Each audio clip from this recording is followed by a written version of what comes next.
Hello, welcome back to the War Machine build series.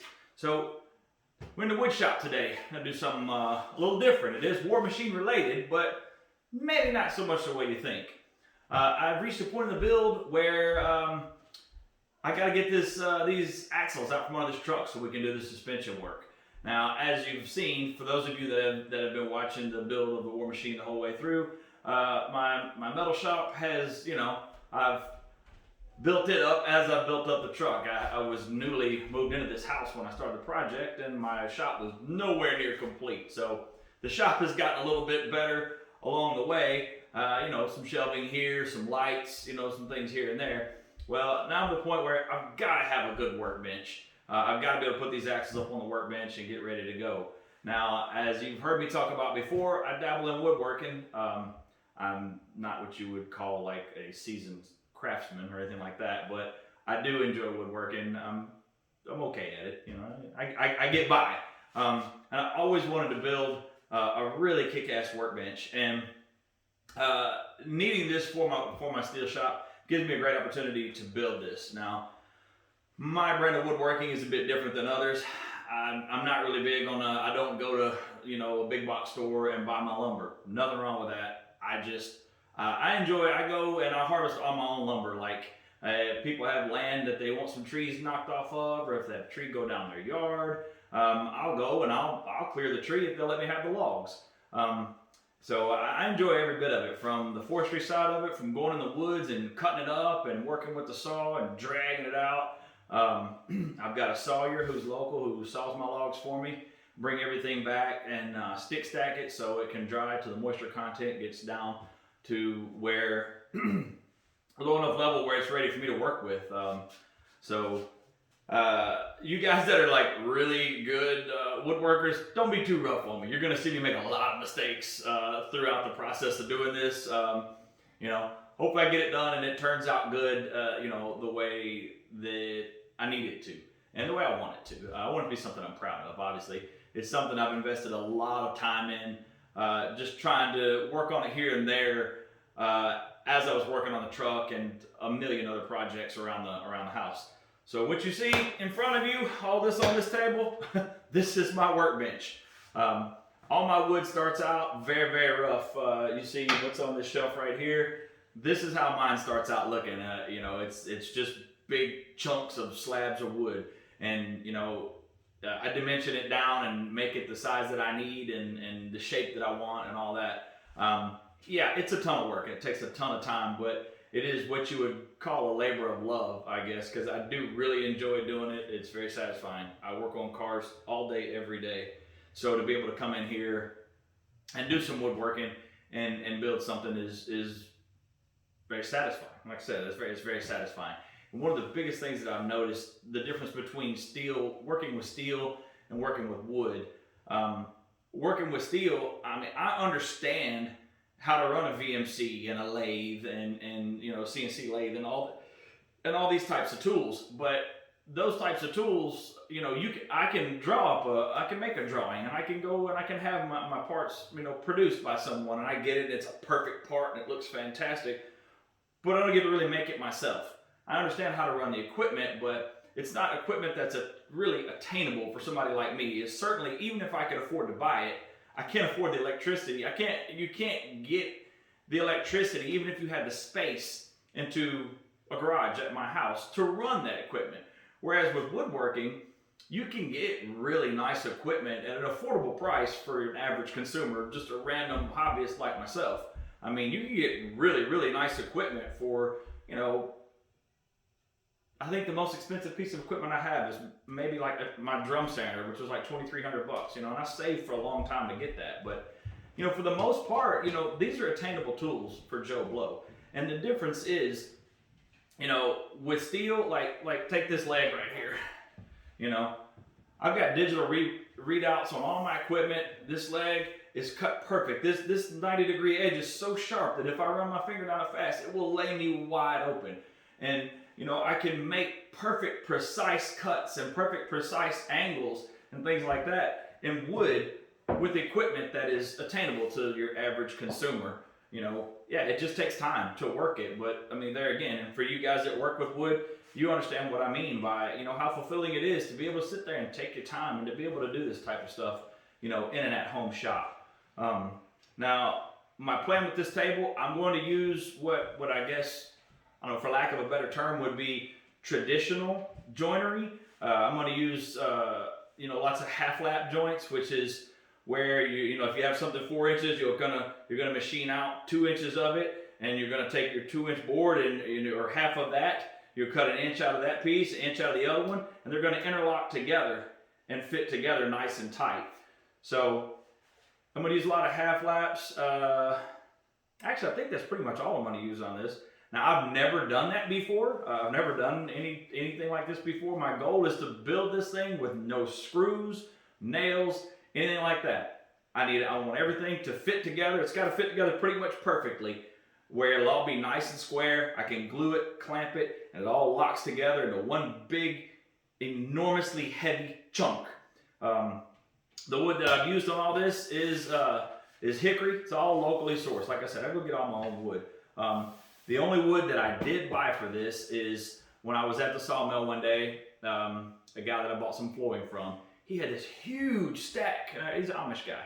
He had this huge stack of hickory that had just come out of his kiln that he said he couldn't use, that it wasn't good enough grade for him to use for flooring, so he was just going to blow it out. It was all 1-inch stuff, and I don't normally buy wood, but he's a super nice guy, and I saw it and I was like, what do you want for it? And he told me he'd sell it to me for 50 cents a board foot. Well, for anybody that's ever bought any lumber, 50 cents a board foot is cheap for any kind of wood. So I think I bought 350 board feet of the stuff off of him. So that's why you'll see this tabletop right here. I'm not sure how much of it you can see. The tabletop and the 4 legs are all made from 1-inch laminated, which means I glued them together. Laminated pieces. I machined it all down and laminated it together. Now you'll have to forgive me. I've already got all these pieces made, and I've got a lot of the joints made already. I wasn't going to video this because I worked on it 30 minutes here, 40 minutes there, whenever I could, and I was just talking to my wife about it, and she's like, you really should have videoed that. So here we are. So I've probably got, 30 hours in getting all this stuff to the point of where it is right now. The base, for the most part, is pretty much ready to go. Everything fits together nicely. The top is done. It's ready to go on. What I've got my 4 stretchers that go around the bottom of the table, and then one piece that's going to go in the center across the 2 top stretchers to help support the bench top itself. I've already got all the joints cut on all this stuff right here in front of me. The only thing that I've got to do any work on is those pieces right over there in front of you, those lower stretchers. So basically, I'm going to show you what all I go through to cut these half-lap joints and things into these last few pieces, and we'll go through the glue up and the full assembly of this thing, and hopefully it all comes out really nice. So wish me luck. So just going to give you kind of a quick look at what I start out with. Like I said, there's something to be said for just going to buy a 4x4 and being able to just use it and be ready to go. But there's also a lot to be said for making a 4x4 yourself. And there is no comparison to how pretty, hickory or other hardwoods are compared to what you get from big box stores. Not to mention how hard it is and how sturdy it is. I will tell you, this hickory that I'm using, I'm not sure what species it is. I think it's pignut hickory, but this stuff, when it's finished off, I believe I could drive a nail with it and it would not mar up the face of this stuff. It is so hard and so immensely heavy. I could probably use this table or this bench as a jack stand for the truck. I could probably set the whole damn truck on it. It's gonna be sturdy. But this is what my stuff looks like when I get it back. Now, this stuff is fresh off the stack. It's been in the shop here for about 2 weeks to let it kind of acclimate from outside. I have gone ahead and cut the bark edge off of it. I have all my wood cut. It's called live edge, which means I just have them just slice it a certain width right off of the log, and leave the bark edge on either side, because I don't ever know what size, length, width board I'm going to need for whatever project I do. And doing it that way, I'm able to get the maximum yield out of a board. There's a lot of people that would argue sapwood is junk and not good to use. Sapwood is like the juvenile wood that would be on the edge. Some people call it the juvenile wood. It's like you got your bark and then an inch or so of the next inch or so of wood is called your sapwood or whatever. A lot of times it has a lighter color, things like that. A lot of people don't like using that stuff. I think it's pretty. I use it if it's good and it's solid. I use it, and like I said, a lot of times I come to find that some of the ugliest boards make some of the prettiest projects. I like to use all of it. I don't know. I can't cut off 3 inches of board and just throw it away. I don't know, because some people think it's not useful. I've had pretty good success with it. I look at how long it took for that tree to grow, that extra couple of inches, and it's just a shame to just waste it. That being said, this is how it starts. This is a hickory slab right here. It is about 2 1/8 inches thick, or real 2 1/8 inches, not that crap you get it where it says it's a 2x4 and it's 1.5 by 3.5. No, this is a real 2 1/8. I cut it a little bit thick, obviously, because as it dries, it will shrink in size a little bit, and that leaves me a little bit of meat there to machine off, so I can still get it down and have it finished out at 2 inches. Turns out really nice. So obviously, I don't have on video me machining all the wood down. You just have to take my word for it. This is what it looked like when it started, and you'll see what kind of beautiful wood we come up with in the end. So, without further ado, we'll get on to cutting some joints. All right, so now we're going to go ahead and get all our measurements made. That way I can get my saw set up properly the first time, hopefully. Now, mind you, I just do a rough drawing in a notebook here. I don't have anything super specific. I figure a lot of it out on the fly here. As you know, you'll kind of see here in just a minute. Get this leg all measured out right. Then we got to come in and I'm going to measure the height. Try to figure out exactly where I want to put my shelf on the bottom of this thing, because that's the joint that we're actually cutting in these legs. We are doing that right now. Very scientific the way that I eyeball it.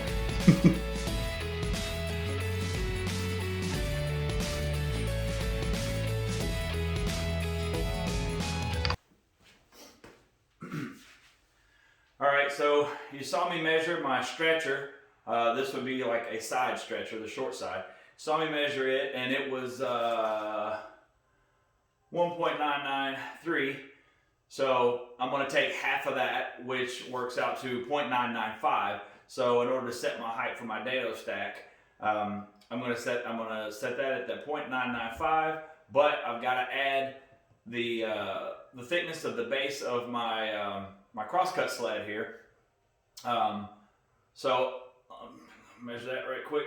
It is 0.25, 250, 1/4 inch. Now, I knew it was a 1/4 inch board, but that doesn't mean it's going to measure that. Oftentimes, boards don't measure what they're supposed to, but so 250 plus 0.995. I'm going to add that up, and then we'll set up our dado stack. Now for this, I'm using a Wixie digital gauge here, like a depth gauge. I think I got the thing from Woodcraft. It's a super handy tool for stuff like this. Allows me to really set it exactly where I want, like 1.38 or something like that. I like to, at least I can know that I have it set up right. That way, at least if I screw it up, then I know that's something that I screwed up, and at least the blade was set properly. Right there, I rock it back and forth to make sure that I get it to the highest point of the tooth on the blade there. Now we've got our depth of cut set with our dado stack here. So next up is got to set my length of cut, I guess, which is actually the width of the leg. Looking at it from the side, I guess. I don't know how to verbalize it, but hopefully you get it. If not, you'll see when we assemble.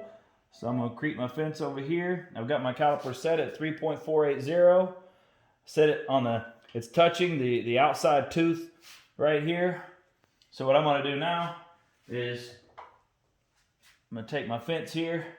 So right now I can't, I can just barely turn the blade, and it's just barely missing it. So I'm gonna work my fence back just a little bit. I don't know if you can hear that.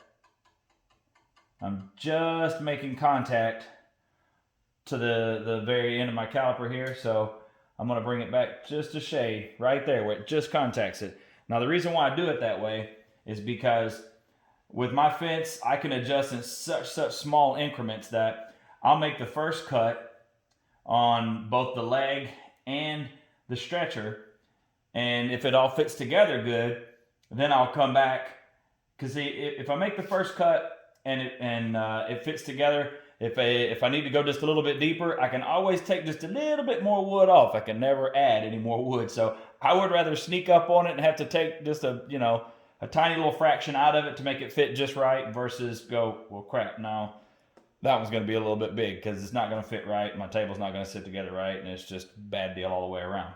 So with that said, should be able to lock her down right here and cut the first one out.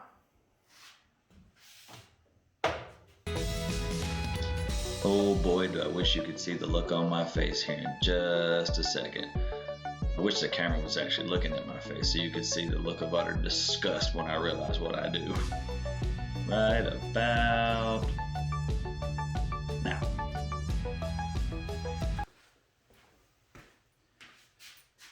Alright, well, remember that part I showed you about I told you about me being a novice? Well, for those of you with a keen eye, you'll notice a mistake that I made just a little while ago. Now, not to just lay blame, because I do screw up from time to time and cause myself more time and agony, but it is very tough sometimes when you're talking to this camera and trying to, explain everything you're doing as you're doing it. It is easy to kind of get off track and miss something small. Well, what I did, like I said, those of you with a keen eye, I figured out exactly how deep my cut needed to be on my stretcher at 0.995. Then I measured the thickness of my sled at 250, add it all up, 1.245. So I'm like, okay, I'm good. In my mind, I'm thinking about it. When I get up there, and if you caught it, when I was setting my dado stack height, I set my measuring device on top of my sled. Well, I already figured for the thickness of that sled. I should have measured from the flat surface, the bed of my saw. I did not do that. So that was mistake number one. So basically what that caused me to do was my stack height was way too high then. It was 1/4 of an inch higher than what it needed to be. So that was going to make my cut too deep. Well, that was mistake number one. Then mistake number two was taking my stretcher and sticking it up there and cutting it through this way.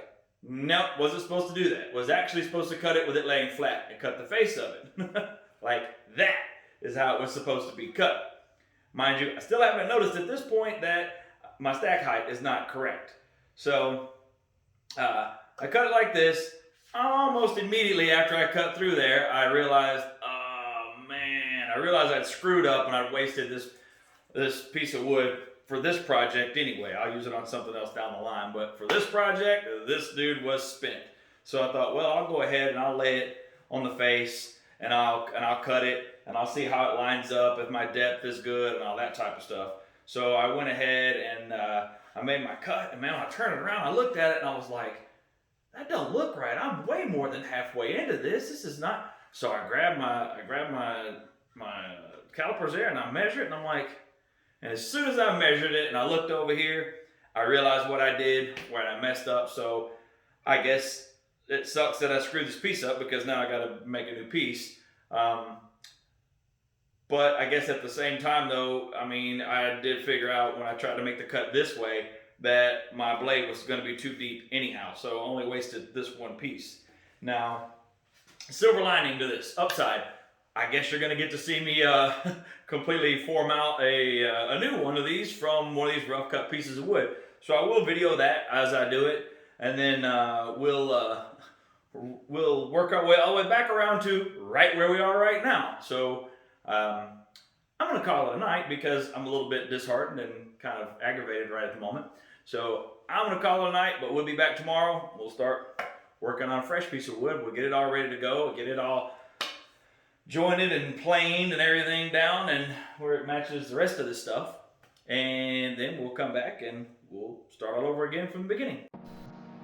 All right, so here we go. Let's turn a slab into a usable piece of wood now that we screwed up the good piece that we had. Stick this guy up here, and you'll notice I'm going to take a lot of little small cuts here. For those of you that don't know it, this hickory is really, really hard, and it's easier to take small bites than one large bite. So now I'm going to come along, I'm going to take my trusty level here and use it as a straight edge. Line it up straight down the pith of the piece of wood here. There's already a little tiny split in the end of it there. So make me a straight line, straight down the pith. That way I can use either side of it instead of having to try to use directly down the middle. Throw that right through the old bandsaw here.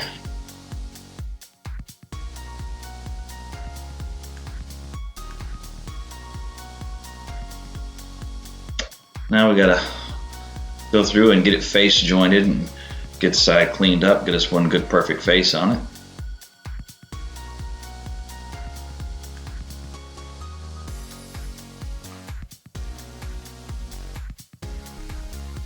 I love this part because you get to really see what the wood looks like, what you got right here. It's like opening a Christmas present.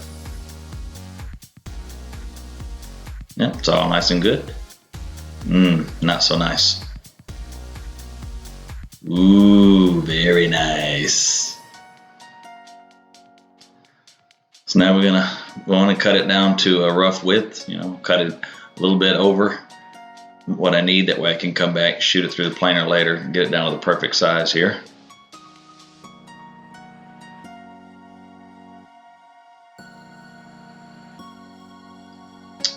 There we go. Getting our opposite side of it, getting it planed down to the right thickness. Apparently there's some shavings left over there from when I turned the others up broadside. And now back to ye old miter saw to cut this thing to length.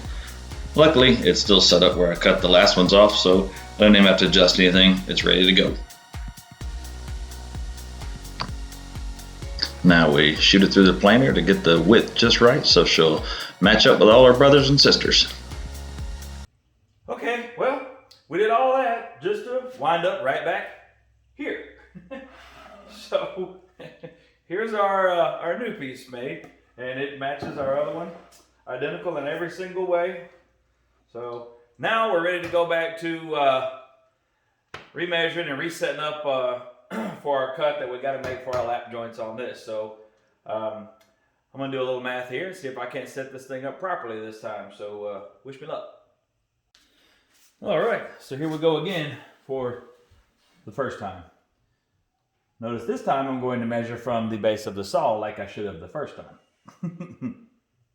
I'd rather be just a little bit shallow instead of a little bit deep. I can always cut a little bit more into it. All right, so that's got our blade height set. All right, so next up we got to set our length, I guess, of our cut, for lack of a better word.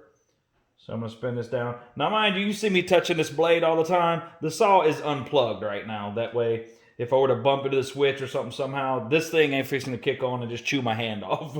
The power is disconnected to the saw. Because I just changed this blade back anyway. All right, so now we got to move this over a touch here. Get her close to where we need to be. And we got to be pretty close right there. Yeah, not too bad. So I'm inch it in and try to get it to where it's almost too close for me to even see.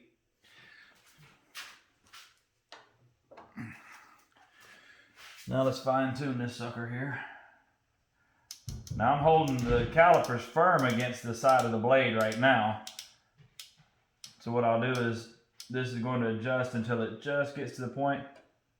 See right there, right where the blade does not hit the bottom end of the caliper anymore.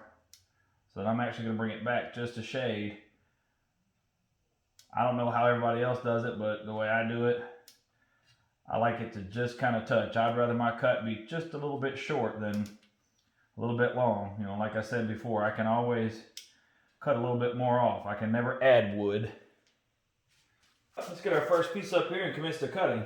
So you'll see this time I made a little mark on each board, that way I would know where I wanted to cut them. What I normally try to do is, if there's any kind of imperfection on the end of a piece of wood that I'm using or something like that, that'll be the part that I try to cut out. That way I can hopefully cut the imperfection out. I mean, I know it's just a workbench, but I do kind of have a lot of time and effort into it, so I would still like for it to look as nice as possible.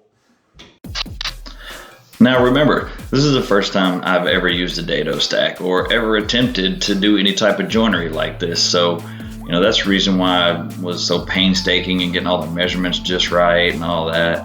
And this is a culmination of all of that. And even though it doesn't seem like much to a seasoned woodworker, to get this cut right and have it all turn out right is a big deal to me, and I am super excited about it. This is just the first one, but it actually came out right, and I was pretty excited about it.